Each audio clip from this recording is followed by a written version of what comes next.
Okay, I will get started a little bit then, and we can see who else is dropping in during the introduction. But we're very, very happy to welcome you to this session today in the SBT Nordic Forum about practical approach to realizing transformation in the value chain. And then we can switch, Hannah. It's a topic that many companies that have worked with environmental targets or climate targets have realized quite fast that there's a big impact in the value chain, and it's a lot of practical information to handle to actually succeed to reduce the impact there. And that's the topic for today. And so next one, Hannah.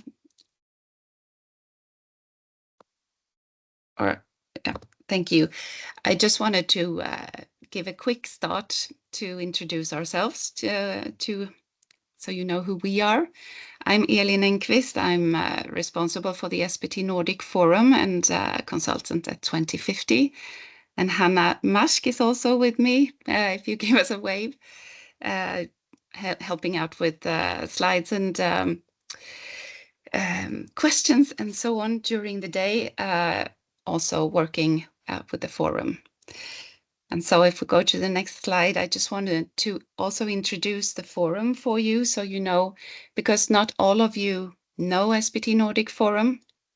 It's a group of companies basically that have serious ambitions about climate leadership and want to help each other with knowledge and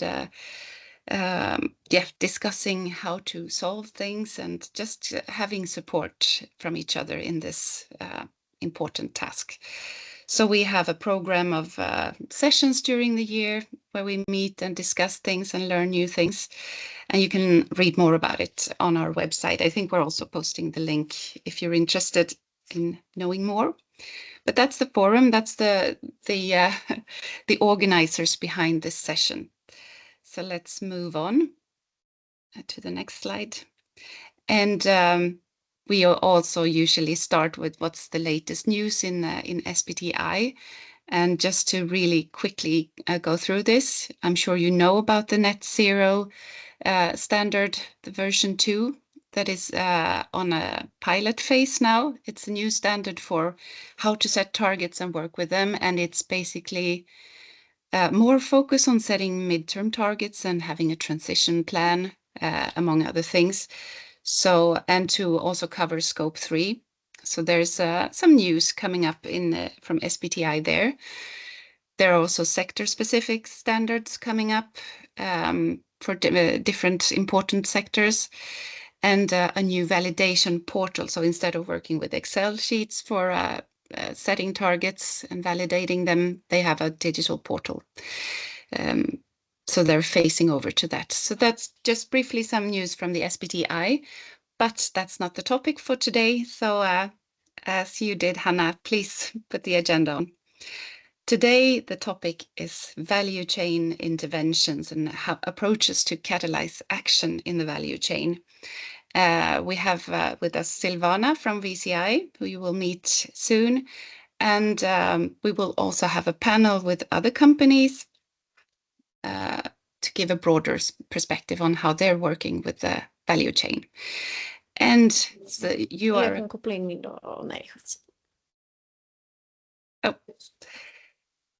welcome. And I think please mute yourself. Thank you. We have a lot of knowledge in this room because we have our all the companies who have worked a lot with this. We have Silvana, we have many of our 2050 expert colleagues who work a lot with helping companies with these questions. So there will not be like a regular Q&A in the end, but more of a discussion. So if you have any insights or comments or want to share an example, please do, so we can all, in the end, go away from this 1.5 hours with some inspiration and maybe some practical advice on how to proceed. So that's the ambition, and then in the end, a quick wrap up. But enough from me. I think let's hand over the word to Silvana, who has worked with VCI for 3 years to push the agenda forward for climate or action in the value chain, I should say, and how you can use reporting to drive that action. So I will hand over to you, Silvana, to introduce yourself more. And you have 2 sessions in your presentation where we can let in questions, right? Yes. So just let us know and I will moderate that. Yeah, so over to you. Fantastic. Thank you, Eileen, and thank you, Hannah, for this. So, and thanks for the invitation. I'm super happy to be there, to be here. My name is Silvana Paniagua. I am a director of VCI, and VCI is the Value Change Initiative. So I will introduce that a little bit. From my side, as Ellen mentioned, I have been leading the work of the VCI for the last 3 years, more or less. But it's also my background is also very much on kind of this systemic thinking and market transformation and kind of these bigger, bolder things in sustainability, right? So I'm very happy to present today some of the things that we have been doing in BCI because the scope 3 space is very dynamic and a lot of things are happening during these years. So yeah, I think it's going to be a good discussion coming forward. So today I'm going to give you just a brief introduction to what BCI is for those of you who are not familiar with the Value Change Initiative. And then there are 2 sections, as Ellen mentioned. So there is one on going a little bit deeper on the work that we have been doing in the apparel sector, and then other type of work that we have been doing. So you also see other applications that we do with, or the explorations that we do within the VCI. And then, of course, a closing with a lot of practical information about the Value Change Initiative. So please, can we go to the next one? Yes, so for those of you who are not familiar with the Value Change Initiative, we are a peer-to-peer learning forum, which is basically we are a consortium, and we have more than 130 organizations together, and we have several sectors, right? So a lot of our work is in food and ag and in apparel, but we also have service providers and other type of organizations as well, because this scope 3, as you know, it's very complex. We have also many technical partners, NGOs, implementers as well. So at the end of the day, our vision is very much to enable these net zero value chains by 2050, but also let's say that one of our strategic priorities is doing so, leveraging market-based mechanisms, right? So that more market-based instruments. So we are going to talk about that a little bit later. So can we go to the next slide, please? So yeah, and this is also to show for more or less, for example, all the different members that we have, because we have a lot of, the big global brands that are leading on some of the approaches. What we also have, different organizations that are either thought leaderships as well, NGOs also, etc.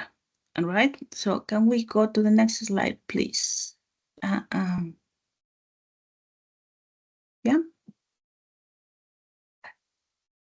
Can we move to the next slide? Yeah, please. Thank you.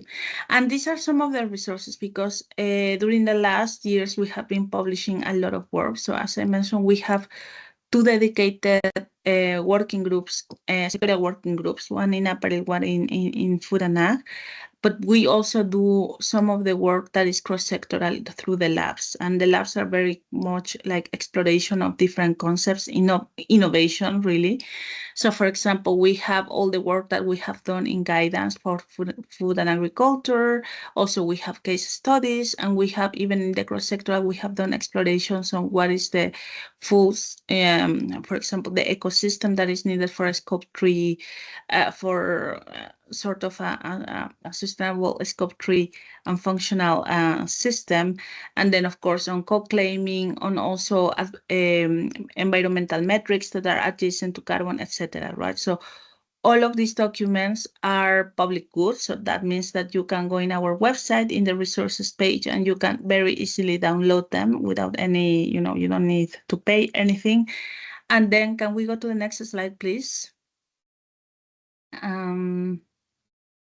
Yes, we also have a scope 3 glossary because we know that scope 3 is very complex and it's particularly challenging to keep up with all the evolutions of the terms and the harmonization, because if you see one standard, there's one word that means something and then you check another and there's another meaning, etc. So we have a glossary for especially focused on scope 3 and this market-based particularly.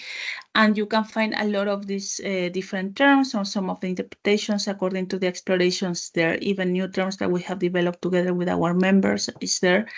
And it's handy when you're trying to navigate this super dynamic space. Again, this is also available in our website. Can we go to the next slide, please? So I'm presenting this because basically all this work and all this, can we go back, please? Yeah, well, just to close. So basically, and this last two slides, right? So basically, we do all this because we help our members not only with capacity building on what is happening in terms of scope 3 and what is upcoming, because they understand some of the implications, for example, for strategic decisions, or they can be prepared for upcoming guidance, or they can improve what they have currently. But also with all this different work that we have been doing, we're trying to enable a broader scope 3 ecosystem. Why? Because it's basically scope 3 and I mean, it has been always complex because it is kind of close to what we know in the voluntary carbon markets, but that's not quite it. And it's also, if you see some of the rules that we have for accounting on the other scopes, is really not, there are a lot of things that are very peculiar to scope 3. So we are aware of the complexity and we want to, with all this body of work, we want to complement and we want to enable companies, not only our members, but the broader environment and the broader ecosystem to advance together. So can we go to the last slide, please, just before starting with the sections? So yeah, one of the things for today is that we are going to explore some of the things from the apparel sector, some of the apparel guidance that we published recently, but and some of the concepts from food and ag. But if you are working on other sectors such as tech, for example, or real estate or finance, it's very important to also consider this. Why? Because at the end of the day, a lot of these mechanisms, they can be leveraged across these different sectors because basically the guidance, more or less, the principles are the same. And also, for example, even interventions that require investment co-claiming, they go across sector, right? So we really need to understand this. What is more important is that also to understand the way that standards work, right? Because a lot of these standards are evolving, but as they develop new concepts, they also set precedent for other standards itself, for different different instruments that they develop, or even, for example, for upcoming guidance that they are going to release in the next 2-3 years. So it's very important to see all these key concepts that we're going to review today, because that is shaping what is going to be the scope 3 discussion for the next 3-4 years. So can we go finally to the next slide, please? Now, as I mentioned since the beginning, well, we're going to deep dive a little bit on the apparel, on the scope 3 in apparel, and this is all very much based on the guidance that we published earlier this year. You can find that in our website. So please, let's go to the next slide. Yes, thank you. And well, basically, if you are working on a scope 3, you know that it's also it's challenging, right? Because the standards were developed with the idea that there was sort of kind of a good access to information and there was a lot of clarity on different things, or they took some of the available knowledge that they have at that point. And then the thing is that standards evolve, and what we have right now on guidance, sometimes on these standards, is not really fit for purpose in different value chains, in different situations, in different realities, right? So, for example, if you, as a company, of course, all the companies, they want to act, they want to reach their net zero targets. But the moment that they start acting, they come across with the reality, right? So what's the reality? That there's a lot of information gaps, that also the traceability level that is required sometimes across this standard, sometimes is very hard to achieve, right? So that's also another thing. Then even if you, let's say you manage to get everything in place, there are a lot of questions on how do you go about allocation, attribution, for example, because it's a scope 3, right? So even if you're investing in one of your suppliers, you have to understand what does it mean, right? So from that impact, from those mitigation outcomes, how much you are allowed to claim and under which conditions. And that's also something that takes some complexity. Now, finally, and as I mentioned since the beginning of the presentation, standards are something that is alive and they keep evolving, and they are always bringing new safeguards, new considerations, etc. So it always, and I think that the members always mention it's like a moving post in a way, yes, right? Because you have to always keep this reference of how, like, where are we supposed to all go, and which are the things that should drive this level of ambition, this level of compliance, etc. Now, we know this, right? And since the beginning, BCI has focused on something that we call value chain interventions. Now, we call them, and we use this term specifically because we don't want to talk about, for example, words like insetting, because again, this is a very fast evolving space, and insetting, for example, is one word that has different meanings to different groups of people, right? And sometimes insetting implies that you have some sort of approach, or you have you follow certain rules, etc. So we have gone into value chain interventions to be more neutral and to really go kind of like step by step and understand what we're doing with that. Can we go to the next slide, please? Yeah. So value chain interventions, or this term, we use it to as an umbrella term to say, well, that's basically an action that you are doing somewhere in your value chain to that can result into a reduction or a removal or carbon sequestration, that you have some sort of auditability to that impact, and that it's also it involves some of the activities that actually are related to your value chain, right? Oh, can we come back to the next one, please? Yeah.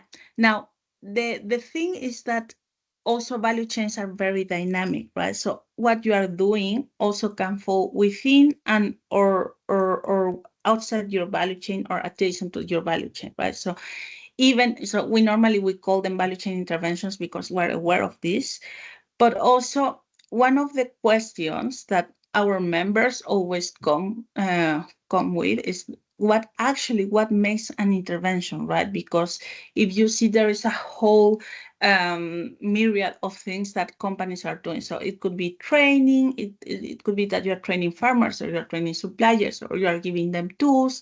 Sometimes there are some companies that have more resources, and for example, they give them money directly, grants to improve some of their facilities, etc. So if you see, there's a wide range of actions that you could do with your suppliers, with your producers, to improve their practices, and therefore that can result into reductions or carbon sequestration. So can we go to the next slide, please? So one of the things that we have done, and particularly in this apparel and footwear working group, has really gone through all these different types of interventions and really tried to understand what makes an intervention, right? So we developed this little theory of change, but it's important to really understand the interventions, because we need to understand what's the change and where's the impact happening, right? So we need to understand if this is because we want to help some producer or some supplier to transition into new practices, if it's about keeping up the practices and keeping up the progress and just enabling a functioning market, or is this about, what goes to the enabling environment? Because in any case, the effort is going to lead to different results. Let's say, at the end of the day, all of the results are needed because all of the things are needed to enable a whole ecosystem. But what we need to, the reason why we need to understand this is because also the way in which we can claim certain things is not always as straightforward. Just saying like, well, I'm doing this action and therefore immediately I have some mitigation outcomes that I can claim as an and towards my net zero targets. It doesn't work like that, right? So can we go to the next slide, please? One of the things is that, and I think this is one of the most notorious shifts that we have in during the last 2 years, is that, for example, we need to really consider the type of traceability that we have to the services and to the goods in the value chain in order to be able to account for them.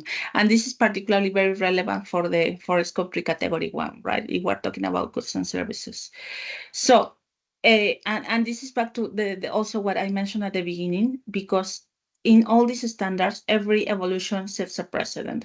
And what we know, for example, with the land sector removal guidance, it introduced a precedent, or it introduced a new concept, and it says that there are things that could have physical traceability, and there are other things that could have like impact traceability.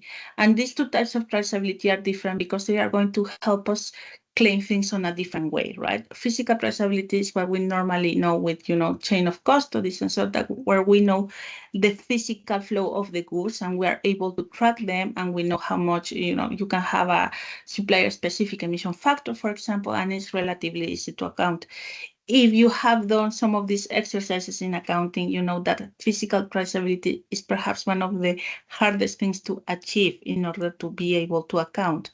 Now, impact traceability is different because it's basically having good data, let's say, or being able to track the data flows across your value chain without necessarily reconciling all the time with your volume. So, of course, these are concepts that, as I mentioned, they emerged recently in the last couple of years, particularly with the land sector removal guidance, but still there are some questions. However, this notion, and I wanted to introduce this at this point because this is also shifting the way that we think about how to account for emissions and how to report them, and this is also going to shape the next 2-3 years of practices, for example. So can we go to the next slide, please?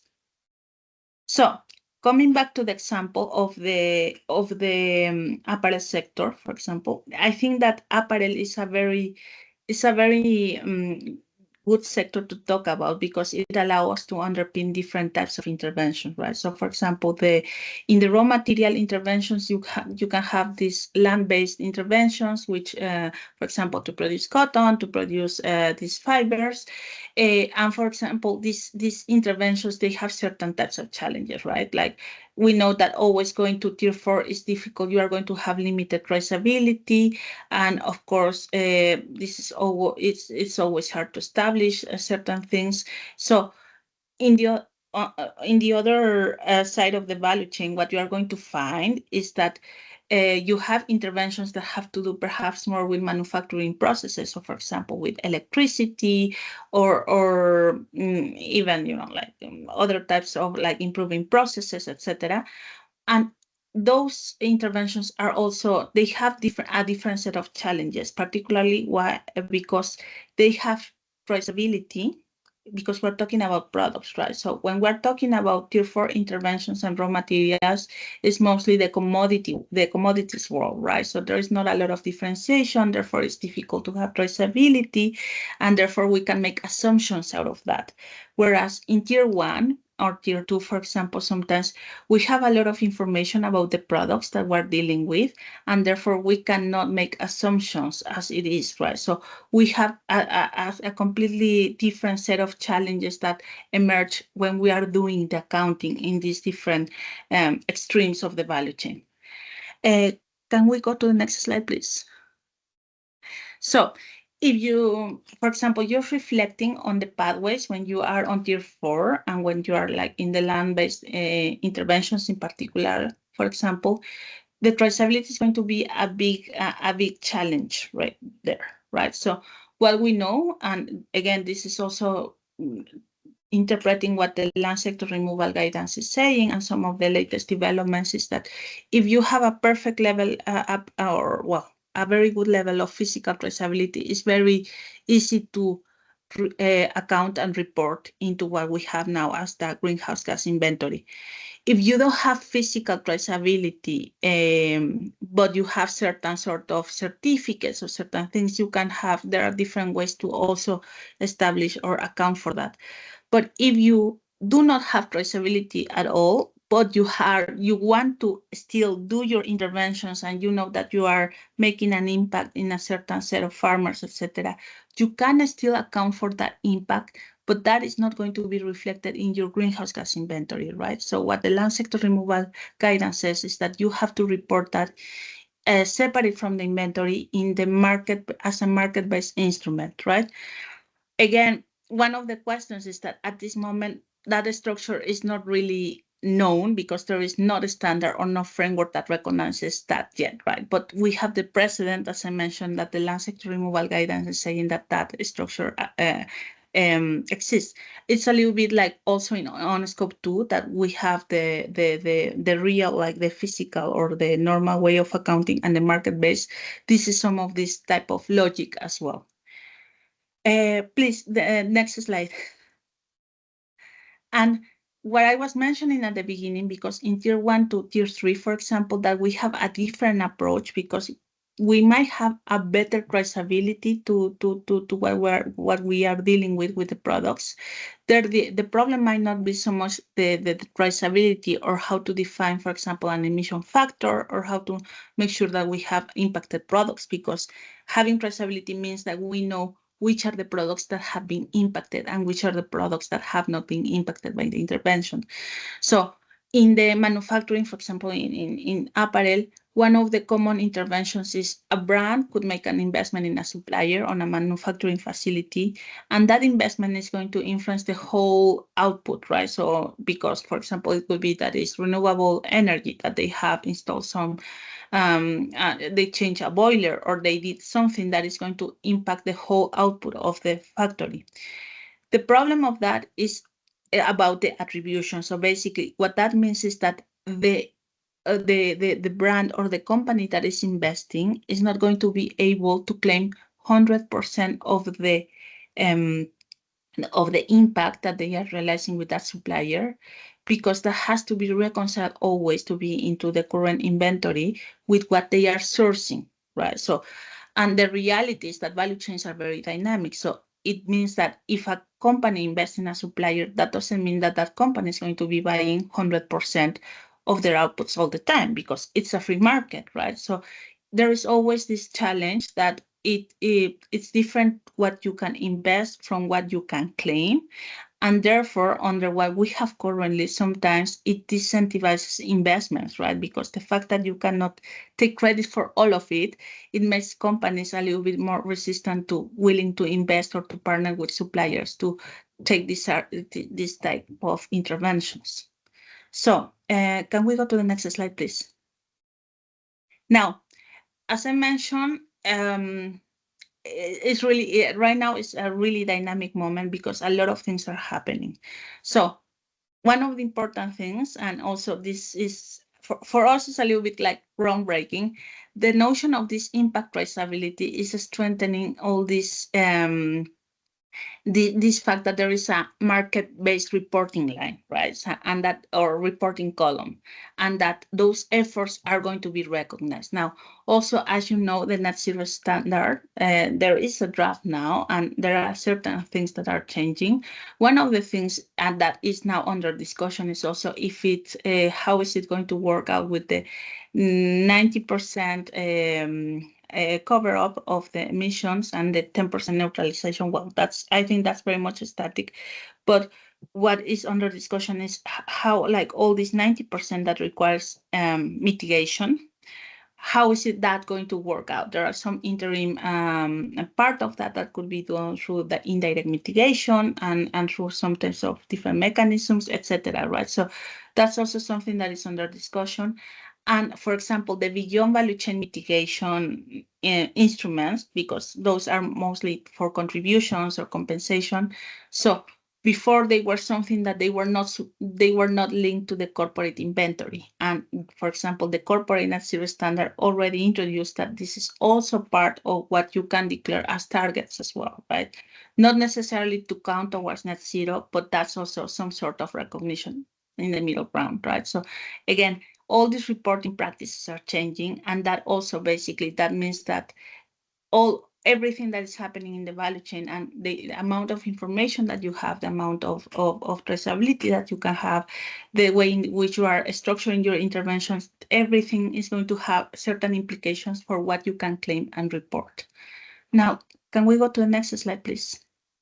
So this is kind of like a very quick overview of what we know from the from the current valid standard, the net zero standard 1.2, for example. Just this is a quick reflection that we know that we have the abatement, we know we have the neutralization, and then we have beyond value chain mitigation, right? And if you see also abatement comes towards target, then also neutralization only, insert on the certain conditions and with this threshold, and then the beyond value chain mitigation doesn't count. Now, can we go to the next slide, please? So just, and for example, what we are doing, and this is some of the explorations that we have done in this piece of work with the apparel working group, is that we started trying to understand, for example, what does it mean to have a market-based instrument or market-based mechanism reporting column, right? So which are the conditions, or which are the things that I can declare there, and what are the implications, for example, not only for the net zero standard and the explorations that they have with the current draft, but also with things like CSRD, for example, or other regulatory frameworks that could impact the way that we want to report and that we want to also comply, So for example, particularly in the work that we did with this working group, we explored this notion of adjacent or associated to value chain, depending on what's the terminology that you want to use, but also to understand the implications. Again, this doesn't mean that this is the final picture, because as I mentioned, this is something that is under discussion on different forums, such as the SBTI revision of the net zero standard, but also for greenhouse gas protocol. They have a technical working group that is called Actions and Markets Instruments that is also exploring this type of reporting, right? So recognizing this other column where we're going to have market-based instruments. So, but the purpose of having these explorations, having these discussions, is for companies to understand how can they benefit from these changes, how can they make strategic decisions on their investments and their interventions, and they can prepare for what is coming. Now, can we go to the next slide, please? Yes. Yeah, and just finally, this is very quickly just to conclude this first part. As what I have been trying to mention on this body of work particularly is that at the end of the day, this output from the apparel working group, and also outputs from the food and ag working group, the labs that we have from BCI, all these products that we have, these guidances, they are meant to be some documents that help us understand the changes, adapt, and prepare for what is coming. Because at the end of the day, standards are going to evolve, and one of the things that we already saw in the net zero standard, for example, that they are talking about this activity pools, for example, or also how these different things on mitigation, right? Direct mitigation versus indirect mitigation. So for us, this is also a recognition, or just a confirmation that we're going in the right direction with these explorations, and that we're trying to equip all the companies that are working with, and that we're trying to anticipate these changes with all these different explorations that we have. So I think that's the first part. That's the first section. So back to you, Eileen. Thank you so very much, Silvana. A lot of information, and I'm very curious. Now we have roughly 5 minutes if you have any questions to Silvana about her slides so far, or if you have any examples to share, please raise a hand and I will hand over the word to you. I mean, I for myself have a question. Maybe we can start off with around, like you say, it's hard to drive investments maybe in factories if you can't get the whole benefit yourself. So I'm curious to see if anyone has tried any collaborations industry-wide, or how these kinds of things have been solved. So that's something that I'm wondering if anyone wants to share an example there, or again, if you have other questions to Silvana or her slides, please just jump in and we can see. There are no questions in the chat, but if you're more comfortable, you're welcome to put your questions or comments there as well, and we will share with the group. So no problem. Maybe I start with asking the question to you, Silvana, then if you've seen collaborations industries to help solve this investment, or if you have seen other examples on how that can be solved. Yes, no, yes. So, let's say one of the challenges, if you see current standards, is that they do not recognize co-claiming, right? So, if you if you go to the corporate standard or if you go to the project standard, they always talk about somebody owning the impact and then everything is just sort out, right? So it's one of the things that is not fully worked out. Like, how does it work when you have collaborations or partnerships in an intervention, right? So we have done a lot of work, and that's basically what we're talking about, is attribution of the mitigation outcomes of an intervention. And there are different rules that you can have at it, but it also depends on what's the type of accounting or how you are accounting for the outcomes, right? So one of the things, and I'm going to talk in the second part, is about the supply share, because that basically it's a supply share, and we're going to see that you have We can come back. a bigger region, and then you have different interventions where you can have different players, but then you are able to claim on a credible way for everybody, like their own share of impact. And just what I mentioned at the beginning, or with these examples, is that works relatively well when you have a commoditized market, right? Because you have service equivalence and everybody can take something that there is a chance that they are actually sourcing the product that has been physically impacted by the intervention. The challenge comes when you talk about a factory, because they're like, investors cannot take a slice of impact, right? So if you see now all these movements that about getting these funds to work on programs in regions, etc., that's the challenge that they have. And there are two solutions there, right? So you either do the things and then you trust that the whole region is going to evolve and everybody will be able to source green products in 5-10 years, and then you tolerate the free riding because we're not going to be able to claim all your impact. Or you can try to implement market-based mechanisms in a way that certain sort of impact can be claimed. It's not going to be always towards abatement, for example, because of course there is a rule to what you can source from certain things, but it can be somehow counted either as a market-based mechanisms or beyond value chain mitigation, depending on the conditions. And yeah, well, that's something that has been tested. But of course, we don't have the final rules from the SBTI, for example. So that's also something that a lot of the companies are working on. Yeah. Thank you. And like you said, it's a moving target and always changing the standards. Helena, do you want to give a comment to that or add something new?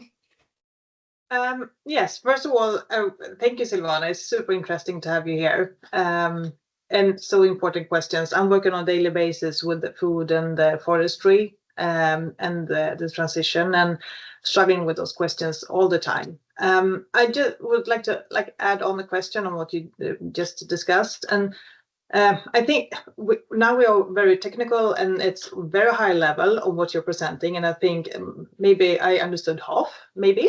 And I think we are several persons here that don't get all the details. And so it's going to be really interesting to dig deep into the presentation and the report after, because we really need to understand those details, and especially on this upcoming new guidelines and make the connection to the actual investments. But my question is very tied to the actual to the real world. When I have done this intervention, I can make sure I account for something better than the usual product. When I go on the market with this, everybody else is accounting for something more generic. So how can we start to speak on the market on the difference level of data quality in when we're comparing the better products with the other ones, like not on technical factory level, but on the market level, and how do we explain that to the market? Yeah. Do you have any thoughts on that? Yeah, well, that's a really interesting question. It's like, it's not business to business, but business to consumer, right? So what you're saying.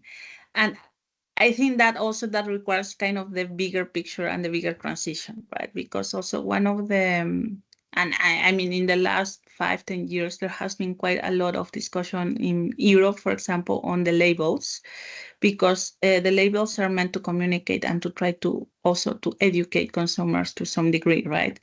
But now, like, we're like, even if you go to the supermarket and you buy, I don't know, like one tray of potato of tomatoes or meat or whatever, chicken or soy or whatever, you are going to find a lot of front of the pack labels with things like, oh yeah, this the Nutri-Score and the Enviro-Score and all these different things that are supposed to help consumers to make better decisions, right? So I think that has not been fully there for carbon, for impact.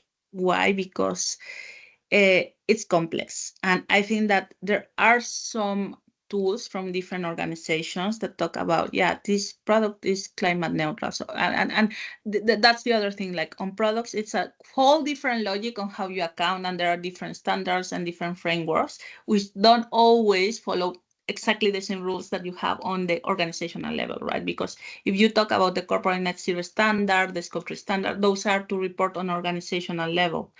If you see on a product level, there are certain changes. At the end of the day, there are also these marketing claims that say, well, these shoes are net zero.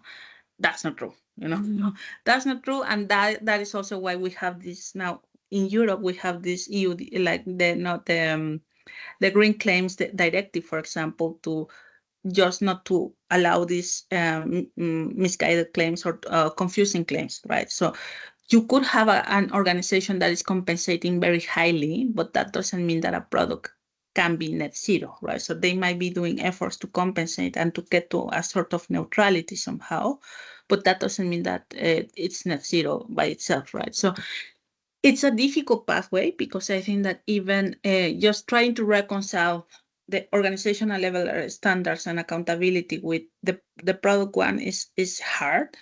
I think there are progress, because, for example, even now having the PCFs, the product carbon footprints, is one way. So apparently that is going to help us to also deal with the traceability and the data gaps, etc., but also to have a bit of more informed or more conscious decisions on product level. Could be this is something that is emerging, but the whole consumer-facing thing, I think that's hard. And like, we work on this 8 hours per day, or we have been years, and sometimes even us, we don't understand what is good and what is bad, or why certain things work this way. Imagine for a consumer that has to buy milk, chocolate, and clothes, and I don't know, pencils, and how do you understand what is what, right? So ideally, we have the certificate, like, because if you go to a supermarket, you also have like these seals, like this is fair trade, or this is Ponsucro, or whatever, that help us to somehow understand that things are better. These certificates, some of them, they don't really have at this point the fully greenhouse gas targets or accounting yet fully included, right? So that's something that is also happening right now, that there are a lot of efforts to try to get there. But yeah, I think it's the longer transition. Thank you so much. And yes, that's also a moving target, how you can communicate about your actions. And that's also super important. I mean, it's good that you do the things, but you also need to be able to talk about it in a good way. And that's actually also a little bit the topic for our next forum meeting later this year, on how to get SBTI and CSRD and CSDDD to work together and how you can communicate about that. So more on that later in the forum. But now, Silvana, let's move on to your second part. And Thank you.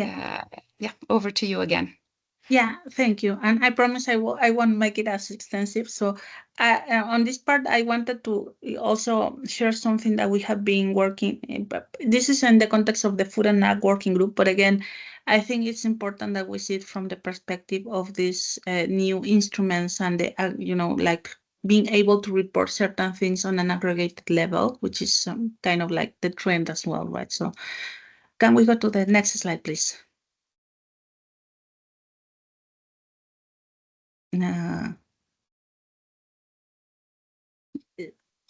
Is it coming? With some delay. Yeah, okay. Sorry about that. So, yeah, well, perhaps when it comes, I can also start mentioning. So, in the Food and Agriculture Working Group, one of the things is that we have been testing a lot of the things that are in the land sector removal guidance and trying to test against the how to make it actionable, what are the safeguards for operationalization, what are best practices that are in place, etc. Right? So, and particularly here, so we have expanded on a concept that BCI has developed since the beginning, which is the supply shed, right? And the supply shed is nothing else than an aggregation of suppliers, because we know that sometimes when you have a value chain, it's very hard to go back and try to get, the supplier of your supplier of your supplier, right? So you just, it's hard to get information. It's unrealistic because it's also sensitive. There is a huge amount of paperwork, etc. Right? So what the supply shed, what it means is that basically you have a region, you have to have a boundary, you have to define, within this region, these are my possible suppliers, and also you kind of consider all of them in order to try to account with a representative emission factor that shows somehow a more accurate idea of what you are actually sourcing, right? And the emissions that is caused. Can we go to the next slide, please? So, is it happening or not? Because can we see the slides now? I see the cows. You see the cow still? Yes. Yes. Okay, I'll try to redo it. Apologize for that. Because if not, I can also share my.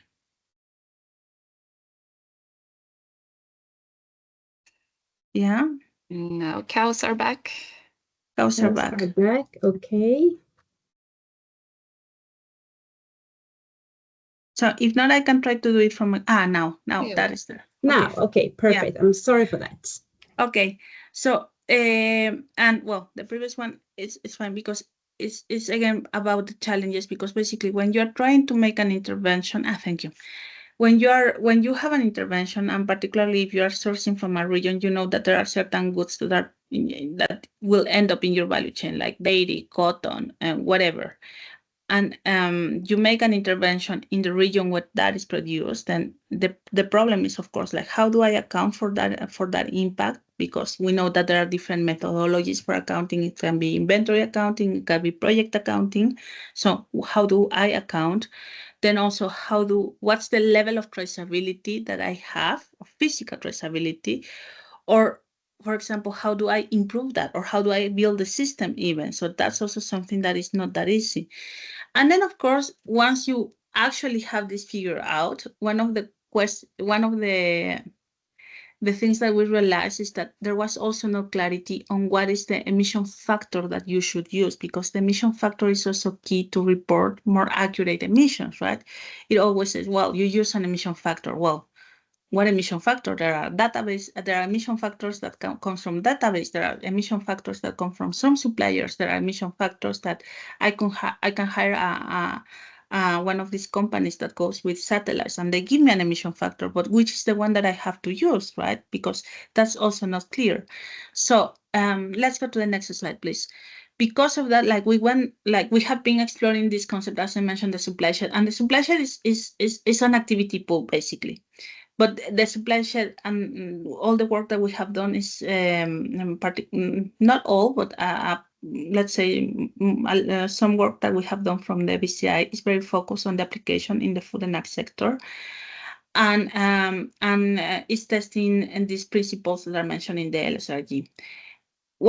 Which principles? So, for instance, the fact that you have to have a credible boundary, and for example, in the LSRG, a credible boundary is something that is not on a national level, but is in a subnational level, right? You could consider a national supply chain if you are talking about countries like Luxembourg or, I don't know, San Marino or whatever, that are really tiny and that they are not going to have huge variances in the type of soil that you have. But basically, the idea is that the boundary has to have about kind of a sort of consistent productive zone, right? A productive ecosystem. And then you have the other condition that the land sector removal guidance introduced is that you have to account for all the suppliers that is within that shed. What that means is that you could be making an intervention with some of the farmers, but that doesn't mean that you are only going to use that data. You have to use all the data, and if possible, with some safeguards to have like kind of a reasonable representation for all the suppliers that could possibly participate of that shed.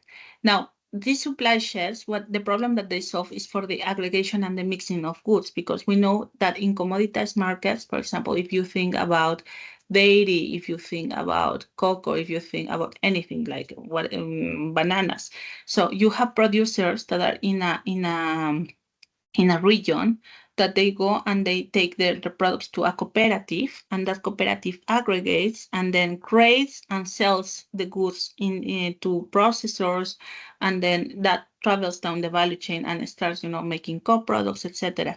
So the fact that they are always there is always this aggregation, it actually makes very hard to track and trace specific outputs for specific farms, unless you are a certified farmer, for example, that there is the infrastructure for certified value chains, for example, or what you have like very niche markets like organic, like you have organic milk, and of course the organic milk cannot be mixed with the regular milk, so you have a segregation, right? So basically the supply chain is trying to make our lives easier with some sort of safeguards and to be able to put the rules to account for this sourcing region. So that's the thing. Actually, in the land sector removal guidance, the word that they use is sourcing region to define this type of accounting, right? Now, at the end of the day, what that allows reporting companies is that you can report for impact even without having full physical traceability to a specific farms or a specific suppliers, just on this aggregated level. Yet again, you have to have a number that is sort of representative to whatever emission factor you are using. Can you go to the next slide, please? So you can click through because, yeah, click, and another click. Thank you. So basically, and this goes to the very basic, right? Because the way that you calculate emissions, particularly, again, scope 3 category 1. So the way that you calculate emissions for a given year is that you calculate the quantity of goods or service purchased times the emission factor.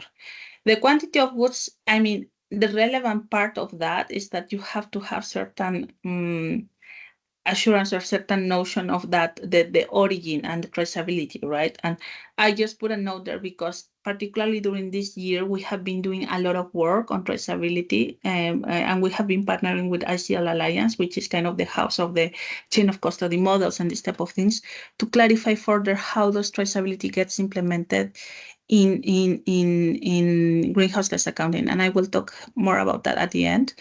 But basically, one of the other things that was very often dismissed is the emission factor, because again, if you see the guidance, it's like, well, you just take your emission factor, a representative emission factor. Well, what does it mean to have a representative emission factor? Is it one farm? Is it two farms? Is it all farms? What is it? So can we go to the next slide, please? So what, and for example, this is another piece that you're going to find in the food and guidance that we also published earlier this year, is that particularly if you are trying to do these aggregation levels, the fact that you have a representative emission factor you have to follow certain rules, right? So concretely for the land, for these land-based emissions and the land sector removal guidance, you have different special boundaries. So if you are talking about the supply shed, basically you are talking about the whole shed, right? So that's like, if you are talking dairy, is for example, well, this dairy comes from, I don't know, from Holland, as a region, because it's the whole supply shed. If you have a stratified emission factor, because you can also account and stratify the emission factor if you don't want to dilute your impact, right? Because you have a program of farmers where you are working very hard with, and you know that there is a mixing of milk because, of course, it's milk and it's a commodity, and you have to mix it in order to make value chains effective. But the thing is that you want to be able to claim the benefits of the actions that you are taking. So what you have to do is you have to generate a strata, and that means you have an stratified emission factor for only the farmers in your program, for example, with improved practices. And then you have a residual emission factor that actually is the rest of the farmer, right? So with that, you are able to benefit from the impact of your interventions. You also have to comply with other rules as well. You have to have impact traceability. You have to respect the boundary, etc., etc. But you are able to report in this way and improve the emission factor, right? And of course, if you have perfect traceability, you can have the land management unit or site-specific emission factor, because you know what's the emission factor of that farm. And even so, there is another emission factor that is specifically for plots, for harvested area. That could also be like, nobody uses that, but anyway. But the thing is that we wanted to put all these different levels just to be able to understand how does it work and what does it mean to actually say, well, I have a supply shed and I report my emissions with an emission factor that represents all my supply shed, or I'm working with a group of farmers and I'm going to report the benefits of working with that group of farmers, right? So you can find, as I mentioned, a little bit more of that in the output, but the logic is that this logic is also kind of like you could make it extensive to other sectors as well, right? And this is also part of the explorations that we also take. Can we go to the next slide, please? Also, one of the things is this type of exploration also help us to and help our members to understand what is the amount of efforts that you need to put into certain type of data collection, for example, because one of the challenges that we see commonly happening is that now everybody wants to have footprints for farmers, for example, which is really good, right? But sometimes the fact that you have, switch. Hannah, we're on your Slack. Yeah.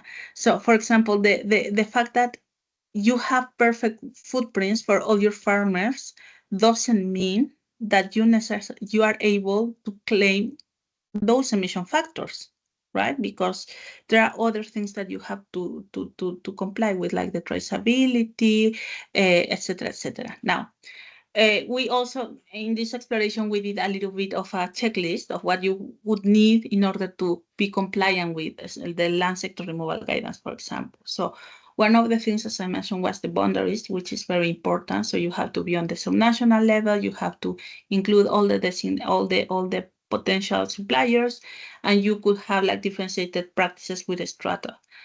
you have to have the right emission factor, which means that it has to be representative. It has to be based on the best available information, because nobody has a perfect emission factor based on primary data, because that's impossible, right? So you have to always be able to have a certain a good quality data, but that has to be also transparently reported, etc. And then, of course, you have to avoid double counting by having this sort of particularly if you are doing this stratified emission factor, you have to somehow demonstrate that you are not double counting for the best practices, right? So that's also something that we're working, because this sort of residual emission factor works in scope 2, for example, when you have a control market on electricity, but when you have a supply chain of, I don't know, many producers with many cooperatives, it's very hard to have a real residual emission factor, right? Because you have multiple sources sourcing from the same shed. So that's also something that we're exploring right now, because we're aware that there are some complexities to it. And then the last one is, of course, the traceability and how to report. And again, like, one of the things is that if you are able to comply with the rules of physical traceability that we have now as per the interim guidance in the last sector removal guidance, which means that you have a chain of custody, which means that you have certain restrictions, then you are able to report this into the inventory reporting. If not, of course, you are able to report your impact as a market-based mechanism, but then you use different emission factors to report in the inventory, right? So again, I know it's highly complex. You can also go refer back to the documents, but at the end of the day, it's also trying to understand what the standards are telling us. When do we comply? And if we don't comply, what do we do? Right? So can we go to the next slide? And sorry for interrupting, Silvana. Time is flying, and you have so much knowledge to share. But it's time to wrap up your part. I'm closing. So these last two slides you can just pass through, but it's basically this is the recap, because at the end of the day you have different options, right? So if you have certain level of traceability and certain accounting methods, if not, blah blah blah, what are the options? So you can go through that in your own time, or also download the report, and there you are going to see. But then the other option, and that's the more exciting thing that is coming, is, well, if you cannot do it this way, you can use market-based instruments, right? And the market-based instrument is a little bit like the Wild West right now, because it's a body of work that has never kind of like come together completely. We know about certain market-based instruments, which are the certificates, but there's a lot of different market-based mechanisms that has never kind of been looked or systematically explored. And that's the part where we are going right now with the VCI on the activity pools, because we have been doing the supply chain over and over. But we can also, we know that, especially, I don't know, in Denmark, they are now exploring the carbon taxing, which is a regulated market-based mechanism, etc. Right? So this is something that is coming. It's exciting. And if you want to know more, like, you can go to the VCI. Also, in the closing, I just wanted, can we just go, because I want to quickly invite people. There are two things really quickly then. Really quickly.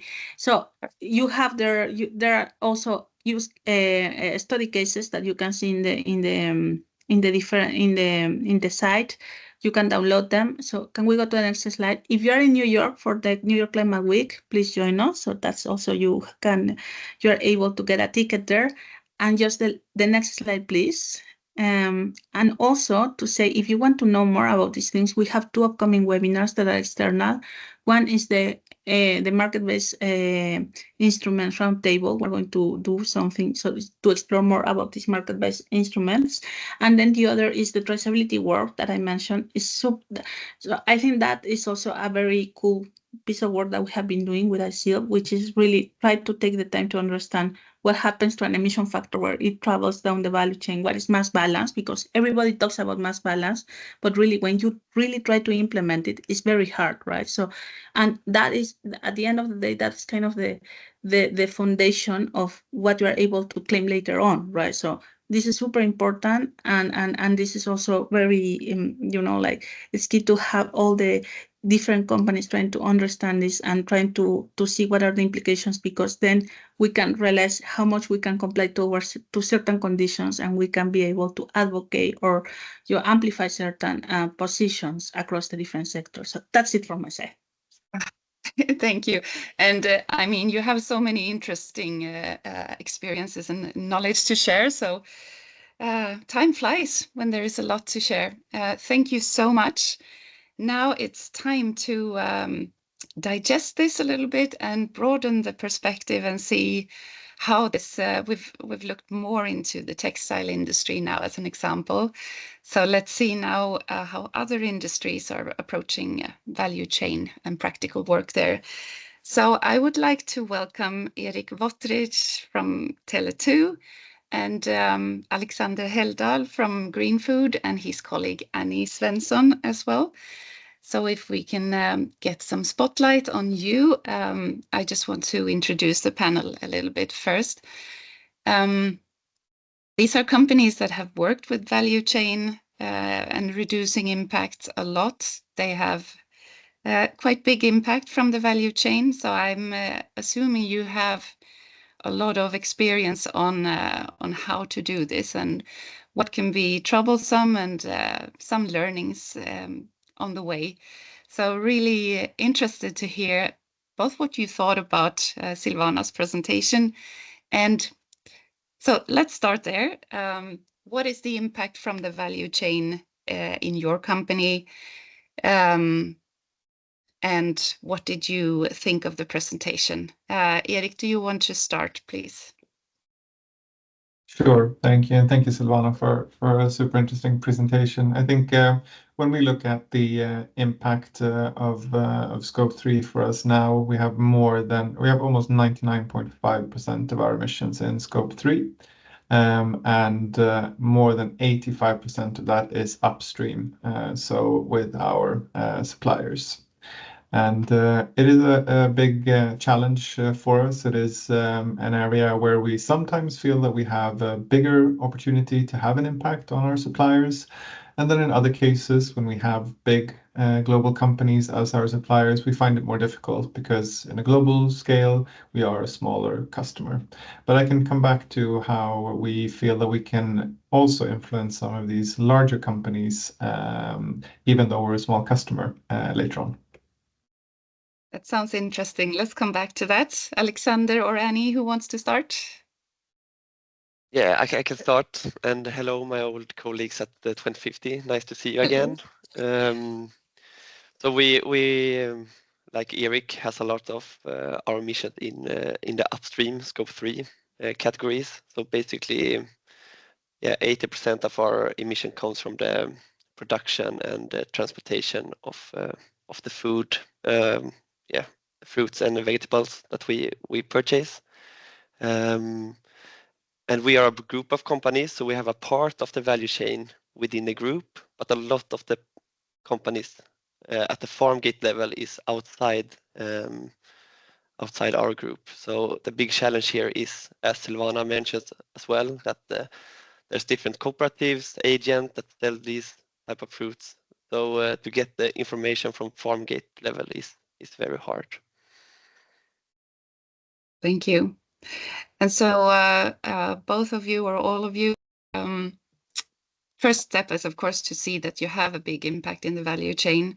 But what strategies do you have to find the actions that you want to put in place? Like, how do you choose what to do? I could start.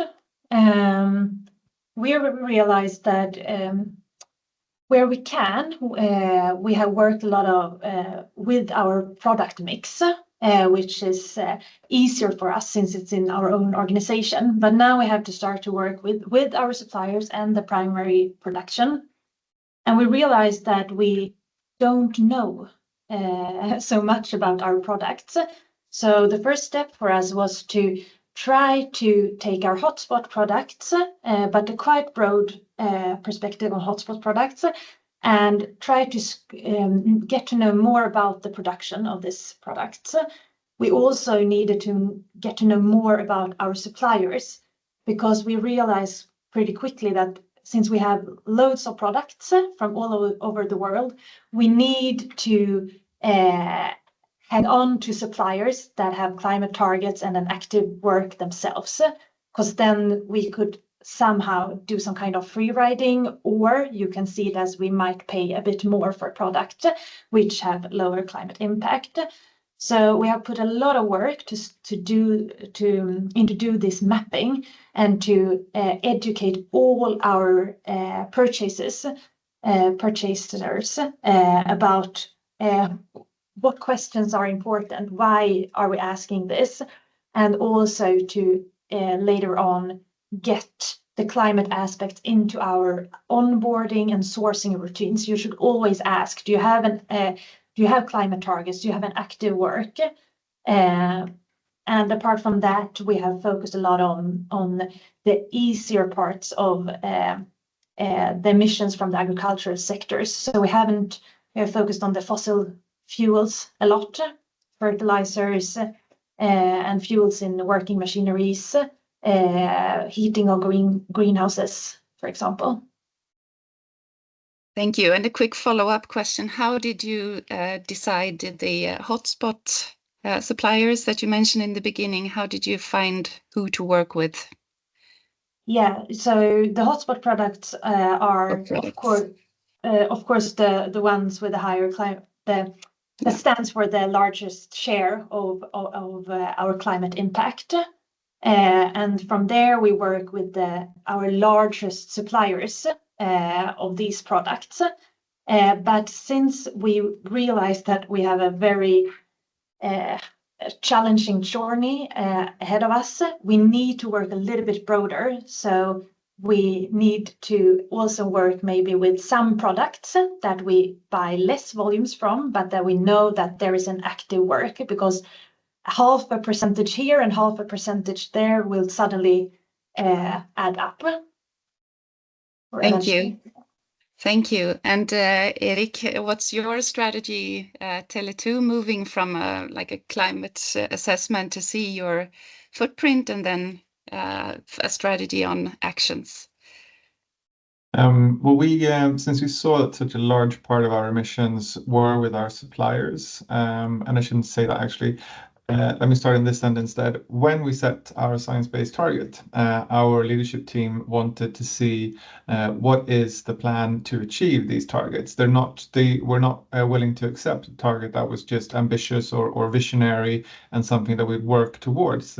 So we had to break down each of the categories in Scope 3 and to look at each of these different categories to say, okay, when it comes to transportation, how large emissions reductions do we think that we can achieve by 2029 in this category, and what should be the source of that?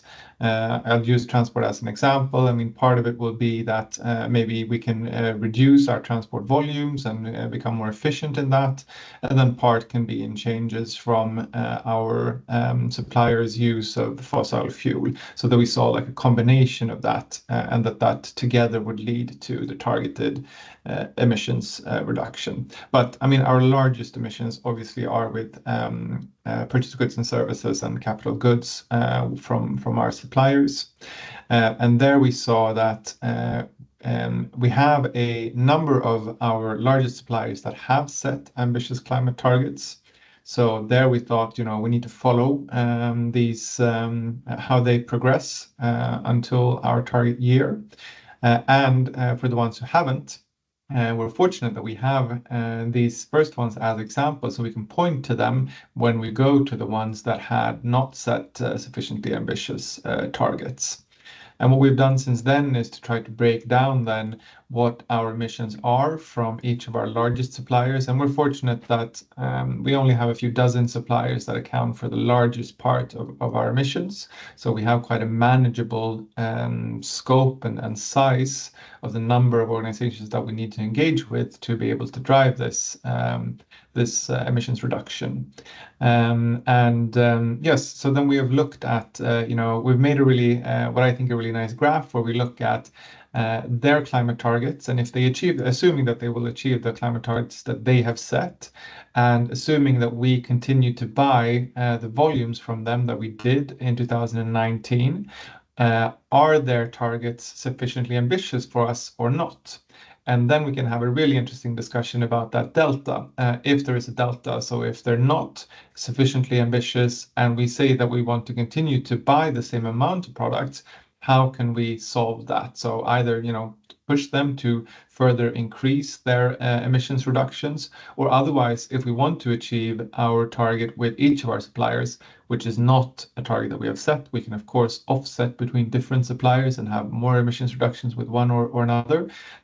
But if we don't see a real emissions reduction with these suppliers, that of course means that we have to do something else. I mean, then we will have to change the purchase volumes if we want to achieve the emissions reductions with that specific supplier. Thank you. So good to hear a management team that actually really want to see how do we get there before accepting the target. Follow-up question to you, Erik. How do you work internally to when you look at the suppliers and you see are they on par with the development needed or not? How do you decide what course of action to take if you want to stick with a supplier at a higher price, make some development project together, or actually move to another supplier? How do you work with that? I'd say it's different from different categories, and here I'll mention the example that I hinted to in my intro that we have some very large global companies that we work with as suppliers, and they have we are a small customer to them globally. But the feedback that we get from them in the local organization here in the Nordics is that even though you're putting requirements on us that we in the Nordic organization cannot meet and the global organization can't meet at this time, the global organization looks to the Nordics to see which way the market is heading. So I think that, and that's really positive for us. So that, given that we're putting extremely high requirements on global organizations that are maybe not sufficiently ambitious yet, at least for us to know that the global organizations are looking to their local organizations here in the Nordic to try to see what are the customer requirements here in the Nordics, because we think that is where the market is moving. And I think that is really, really encouraging in that. Indeed, very encouraging to be able to push the market forward. Do you see any similar situation on your end, Annie or Alexander? No, not. We have the same problem that unfortunately, when it comes to many of our hotspot products, we are a small customer. So we share that. However,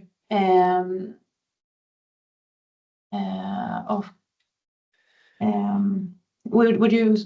Yeah, I would say that the pressure to lower emissions in our sector isn't as high as in other sectors, because when we talk to our customers, like McDonald's or ICA or Lidl or whatever, we are the low impact products in their categories. So they want to focus on their high emission products, where we are in the end, because we have the vegetables and fruits.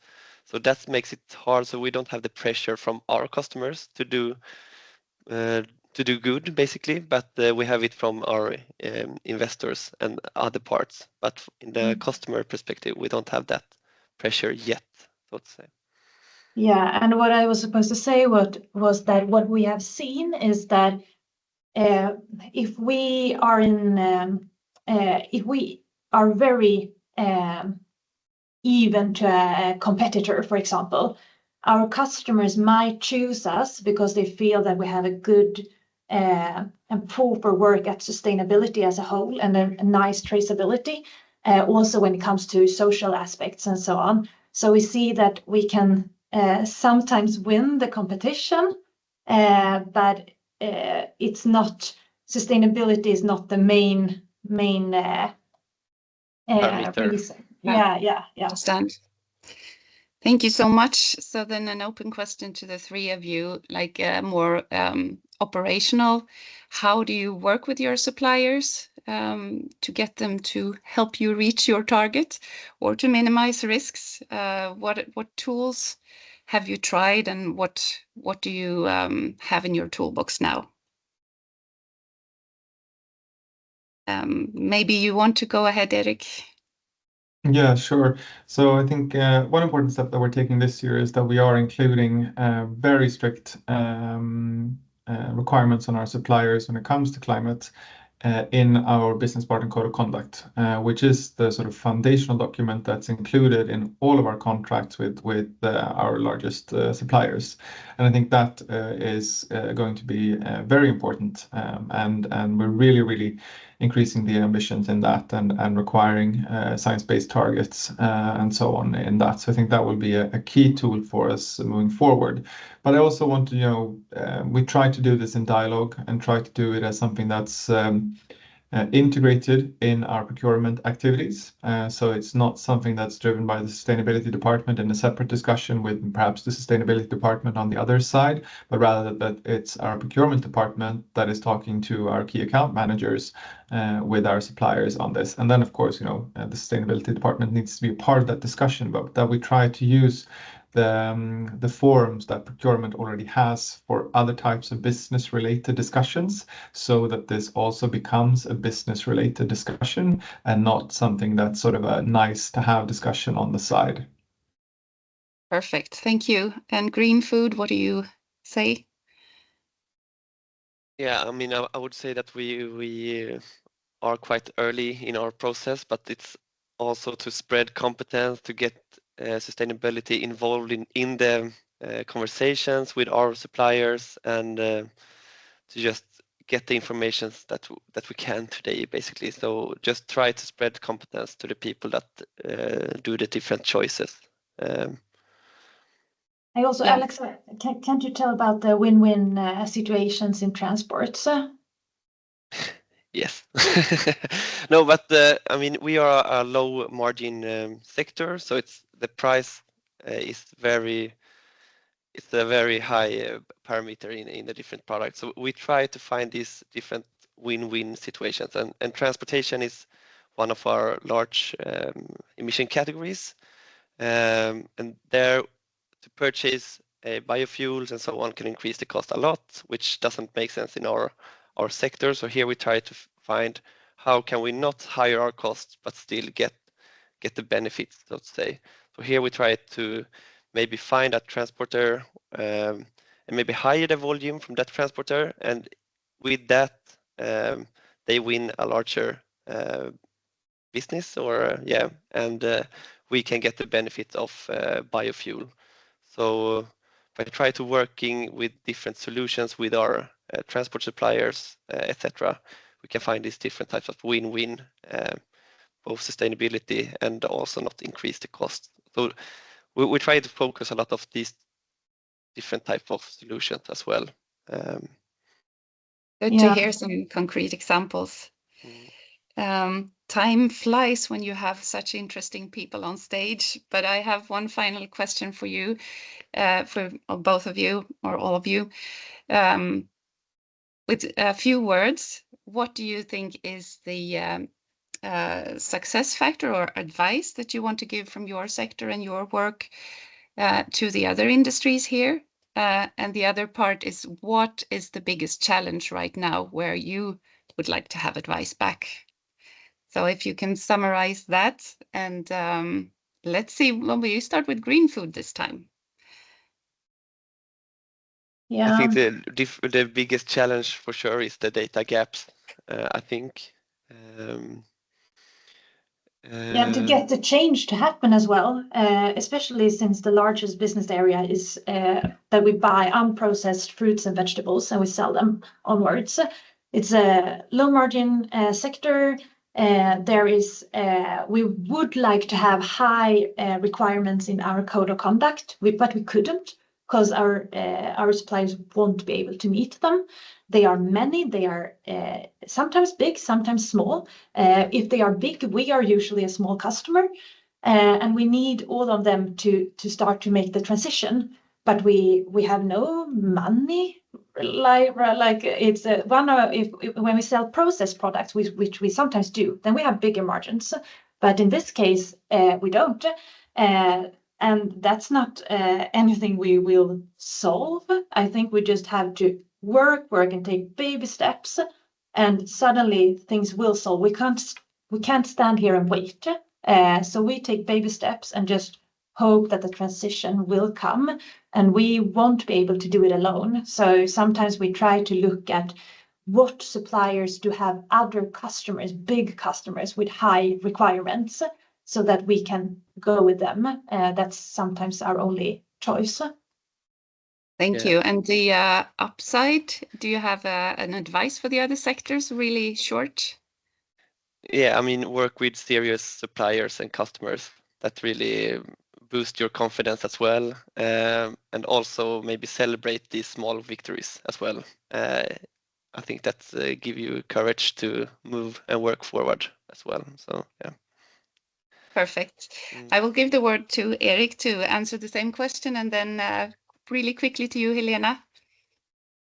Yeah, I think from my perspective, having sort of management commitment and having the procurement department on board is key. It will really help you drive these topics in a systematic way. And I think to add on, I mean, I agree with the points on data that was made on what one of the big challenges are. To add to that, I can maybe say that I think the sort of complexity of having several tiers in your value chain and the accounting principles around that, I think is challenging.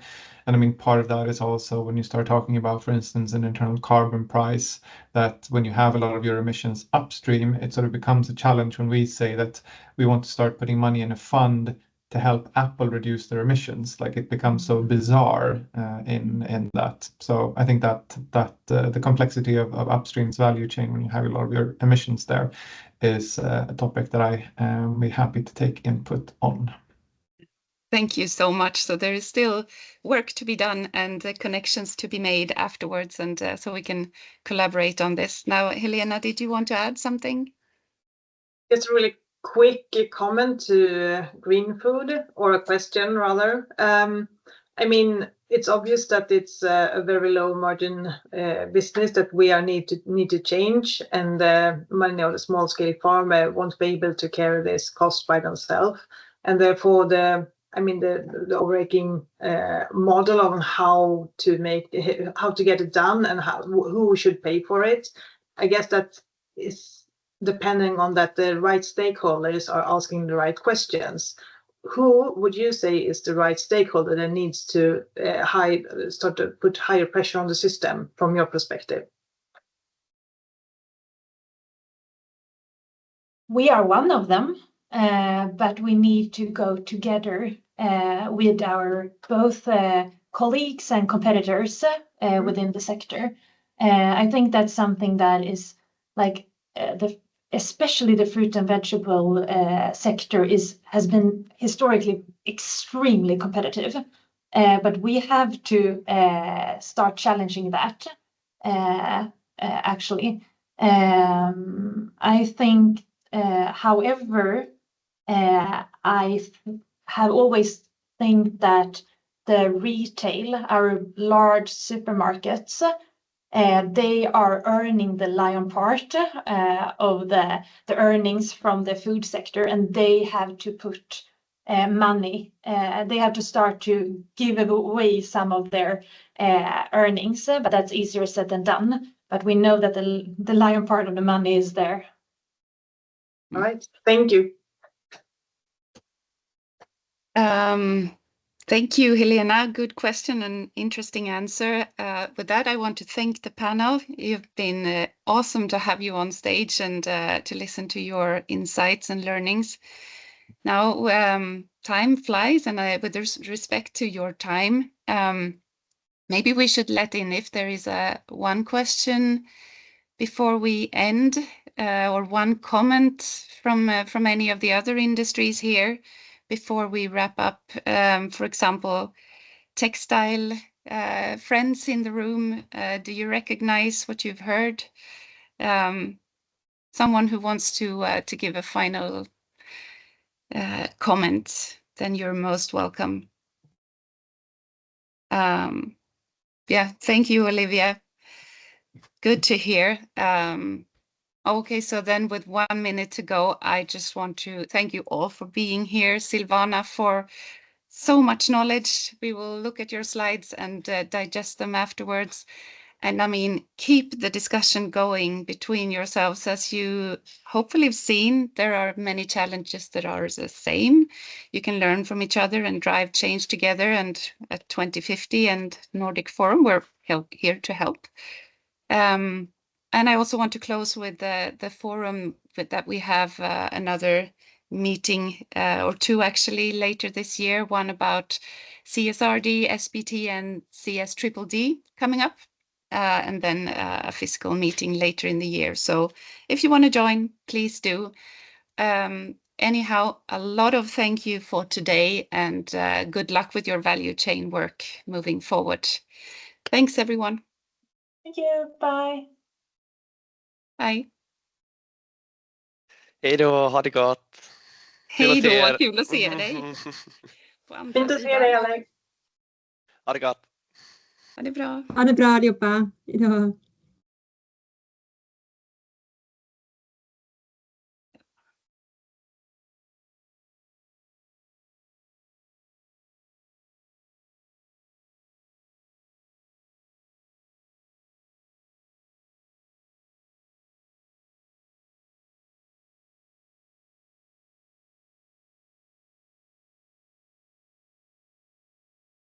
Då så, kära kollegor. Att vi har Helena kvar också. Ja. Vi ses efteråt. Ja, det gör vi. Hejdå, tack så jättemycket. Hej då. Tack allihopa. Hej då. Bra jobbat. Tack, tack.